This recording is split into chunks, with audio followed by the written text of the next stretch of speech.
What's going on, guys? It's your girl, Megan Savage, and it has been a quick minute. Last week, I did not do a video because I'm actually prepping for a 3-week trading challenge that I'm hosting for the public. If you're not already in it, I don't know what you're doing because we're all making money and having a good time, but I don't want you to feel too bad because these are something that I'm going to be hosting on a regular basis. If you want to know how you can join and not only take some signals, get some education, and be part of giveaways, I'm going to leave a link in my description. It's going to be the very first link. Go take a look on how you can join my free Forex Couture trading community. But besides all that, I decided to do a training for you guys based on a book that I'm reading right now. It's really, really great. And I feel like a lot of people don't actually get into reading when they are getting into their trading journey. But I'm going to go over something that we all go through and give you guys a little bit of a breakdown. Let's get into it. This week's topic is mastering the mental game of trading. I want you guys to think about the last time you beat yourself up over something, or maybe something that you did not do, okay? And I know for a fact you probably didn't feel very good about it, okay? So how did you feel? Did you feel ashamed, embarrassed? Did you want to cry? Like, how did you feel about that situation? Something that I know that you guys can agree with is being beaten up, whether it's physically or mentally. It does things to your mental state. It makes you fearful, it weakens you, it causes you to hide, not take risks, and it changes your behavior. This actually depletes your mental capital. And as a trader, I want you guys to take note of this. Mental capital is the most important thing of the game, even more important than your financial capital. This is the energy that powers a person's cognitive and emotional capabilities. This allows you to think clearly. This gives you a sense of the situation. This is what helps you decide things and act accordingly, self-manage, and remain resilient and resolute. A trader's mental capital depletes throughout the day. And even if you're not a trader, your mental capital, it depletes, okay? Have you guys ever talked to somebody who is an idiot or maybe not the brightest bulb in the shed,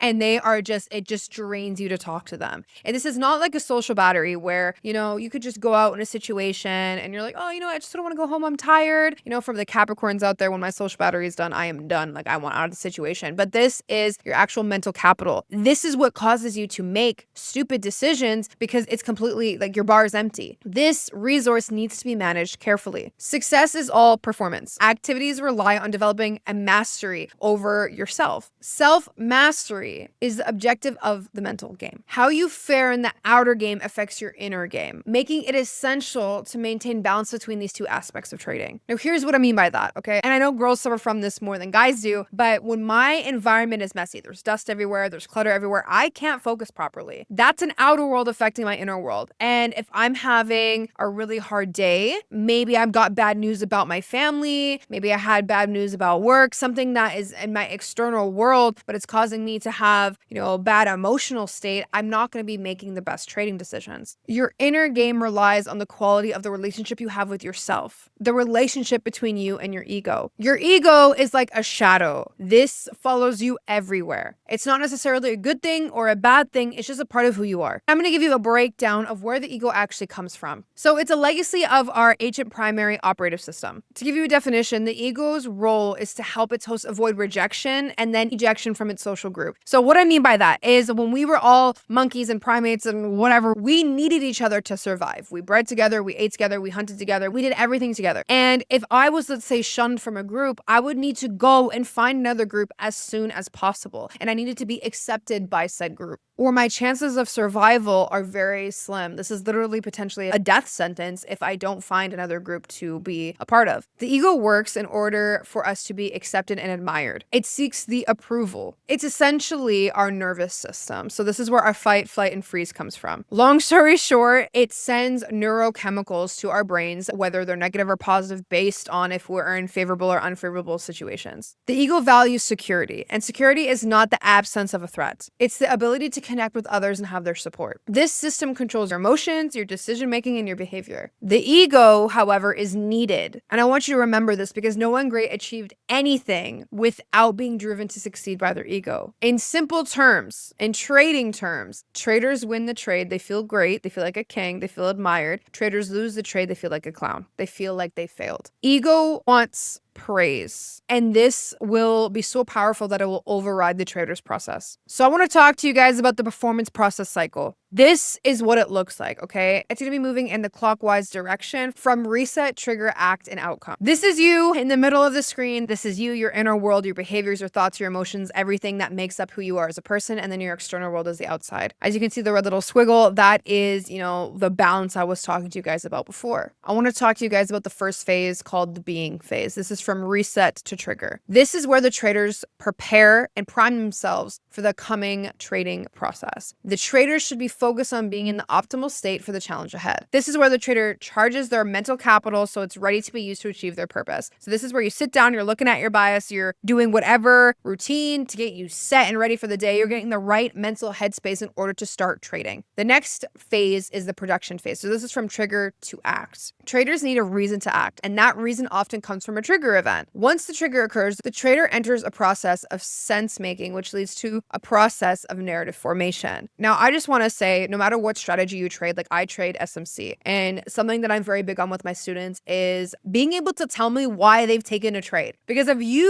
are just like, Megan, I took a trade because I felt like it. I took a trade because I saw some cup and handle, double back shot, whatever it is called. Like, you need to tell me why, what confluences led you up to take this trade. This is why personally I don't like indicators, because if you're strictly going to tell me, well, I took this trade because the indicator told me so. Okay, but what is price telling you to do? And the thing, especially with trading, is I have heard some outlandish stories of, Megan, well, I took this trade because of blank, when none of it made sense. But something I was discussing with my team when I did this training for them is it's just like when people make buying decisions. They will buy based on emotion, and then they will use logic to justify their purchase. And if you're a girl, I know you've girled math before, like I know you've done the same thing, and that happens a lot with trading, and that's dangerous because this is how you start falling into habits that are not good for you, that do not make sense. You think you're learning and you're making headway when really you're not, and then you've been in the trading space for 8 months and you're like, why am I not seeing anything? Trading's a scam, trading doesn't work, I'm just not good, when realistically you're just going around in circles because you're not actually following the narrative you should. So assuming that the trader has prepared well during the being phase, they should have a good reserve of mental capital to help them find trades, assess them, then decide when is best to place them. So now you found your trigger, you're going to your act, and now you are on the act to outcome phase. This is the performance phase. Trading is a performance act, not a transactional one. Their decisions, whatever it bears, their name, and thus they are exposed to the decisions that they made. This is where their ego is more likely to become a factor in the process. So guys, there's no in between when it comes to trading. Either you win or you lose the trade. And like we've already talked about, if you lose the trade, you feel like shit. If you win the trade, you feel good. And no one wants to bear if they're having a losing streak. Very few traders actually do. And that's usually how I know if a trader has been in the space for a while, if they are getting into the professional sense of it, because any real trader knows that losses are bound to happen. Some of the most successful traders getting the highest payouts are the ones that maybe have like a 50% win rate, but it's because they know how to manage their risk. I say that on almost every video, but it doesn't feel good to lose. And this is why their ego will become a huge factor in this process. The performance phase is undoubtedly the most emotionally charged period for a trader. Expectations that they may have placed on themselves further compounds these emotions and potentially creates a challenging environment to navigate. A trader who can maintain an optimal state throughout the performance phase will be more likely to stick to the process and less likely to fall victim to self-sabotage and the dark side of ego. Few traders survive this phase without depletion of mental capital. Now we're moving on from the outcome to the reset part, which is the letting go phase. The ability to let go is the greatest and most underappreciated skill a trader can possess. Once a trader lets go, they can pass through the reset and return to the being phase. There, they can restore balance and replenish their mental capital to be ready for their next circuit of the cycle. It is in the letting go phase, more than anywhere else, that the mental game is mastered and won. And I'm telling you guys how important this is, because if you do skip over the letting go and the trigger phase, you're going to go into what this looks like. So it looks like a baseball, but you go from outcome to act, outcome to act, outcome to act, outcome to act. Markets always exist in a state of radical uncertainty. Even when they appear calm and supposedly predictable, this is why you guys can have an A+ setup and it still go wrong. Once the ego is in control, it can be difficult for a trader to get the mental closure they need. This is something I was talking about with my team on the training I just did. Like, I was never this girl that needed some mental closure when I was dealing with a guy. But I've always talked to, like, I had friends that were like, Megan, I need to go talk to this guy after they just got out of this toxic relationship.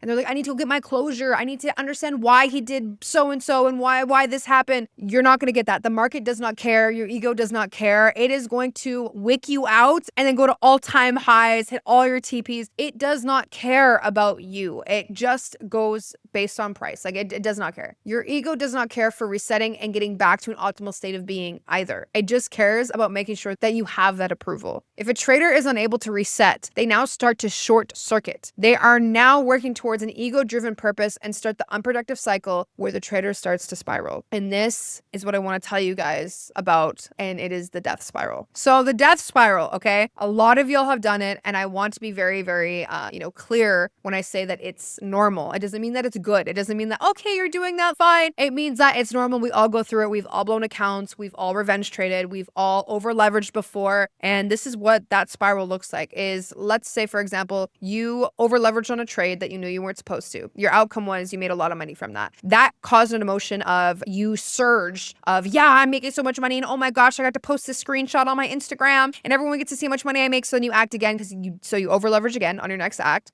And then you end up losing all your money. Oh, well, I don't want to post that screenshot, so I'm just going to over leverage and I'm going to place another trade, and you start to lose more money and more money, revenge trade, until eventually you blow your account. That's what keeps happening. And then you end up putting more money in your account. You keep doing it. I can give you so many examples, but this is what it looks like. And we don't want to enter the spiral. And this is why I want to tell you guys, like, to pay attention to what you're doing. Every trader is susceptible to entering the death spiral. This is not a bug in our operating system. It's a feature of who we are. This is why the ability to let go is a superpower. Only by letting go can you exit the spiral of behavior and return to an optimal process and performance. This is not a question. I don't know why it has a question mark, but what will you decide? I'm the type of person who really likes to analyze why, as humans, we have these thought processes and why we do what we do. Because I feel like if we understand why we do what we do, maybe we'll have a little bit more control over the outcome of what happens. And we don't really get to control a lot of things in life, but something that we can control is sitting on our hands and getting information and retaining it and using the tools that we have in place. I'm going to go back to this picture and I want you guys to draw it on a sticky note, put it beside your computer, print it out, put it on your wall. I don't care. Put it somewhere that you guys can see. All right. And ask yourself when you are trading in the mornings or trading in Asia session or whatever, ask yourself, have I reset? Have I reset? Is my mental capital bar, is it full? Like, do I have enough mental capital to go into today? If you don't, it is okay, but maybe it's a day that you take off the trades. Then you're going to ask yourself, next question, do I see my setup? Do I have a proper trigger? Or am I just making up some story in my head so I can place a trade because I'm fucking bored? Like, you need to ask yourself these questions. Next, when you go into your act phase, did I execute correctly? This is a big one. I'm going to bring risk into this. When I'm acting, is my risk tolerance correct? Am I managing my risk properly? So when you act, that's what you should be thinking of. And then finally, the outcome. You can ask yourself, is my outcome the outcome that I wanted? If not, maybe analyze why. But the biggest thing I want you to ask, okay, now that you got your outcome, am I resetting? Am I letting go? If you're having a hard time letting go, it might be time to take some time off the charts, but ask yourself, what phase am I in? Because if you start to notice that you're just acting an outcome,